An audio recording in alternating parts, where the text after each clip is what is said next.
రైతులకు నష్టపరిహారం చెల్లించాలంటూ ములుగు జిల్లా మల్లూరు గ్రామంలో జాతీయ రహదారిపై బీఆర్ఎస్ పార్టీ ములుగు జిల్లా ఇన్ఛార్జ్ లక్ష్మీనారావు, ములుగు ఇన్ఛార్జ్ బడే నాగజ్యోతి ఆధ్వర్యంలో ధర్నా నిర్వహించారు. రోడ్డుపై బైఠాయించి రాస్తారోకో నిర్వహించారు. రైతులకు వడగళ్ల నష్టపరిహారం చెల్లించాలని, ఆ నష్టపరిహారం అందక మళ్లీ భారీ నుంచి అతి భారీ వర్షాల వల్ల చాలా మంది రైతులు ఇసుక మేటలా వేసి నష్టపోయారని అన్నారు. యూరియా కొరత మరీ తీవ్రతను ఉందనే వ్యక్తంతో ఆవేదన వ్యక్తం చేస్తూ రోడ్డుపై బైఠాయించారు.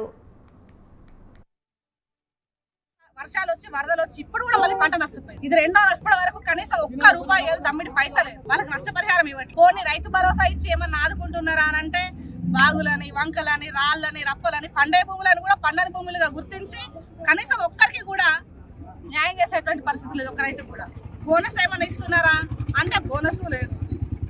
అన్నిటికీ కూడా శటగోపం గోవిందం పెట్టేసి వాళ్ళ పప్పం గడుపుకుంటున్నారు.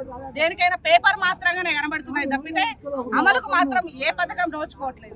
గౌరవనీయులు ఇక్కడ ఎవరైతే ఉన్నారో మంత్రి గారు సీతమ్మ, మీకు సిగ్గుశరం ఉంటే రైతులను ఆదుకోండి. 24 గంటల కరెంట్ ఇవ్వండి. ఇక్కడ ఓట్లు దండుకొని పోయినావు కదా, సిగ్గు అనిపిస్తలేదా? ఈ నియోజకవర్గానికి, ఈ జిల్లాకి మంత్రిగా ఉండి వరదలు వస్తున్నాయి, మొన్న పంటలు ఇది పోయినాయి, వడగళ్ళ వానకు అదైపోయినాయి.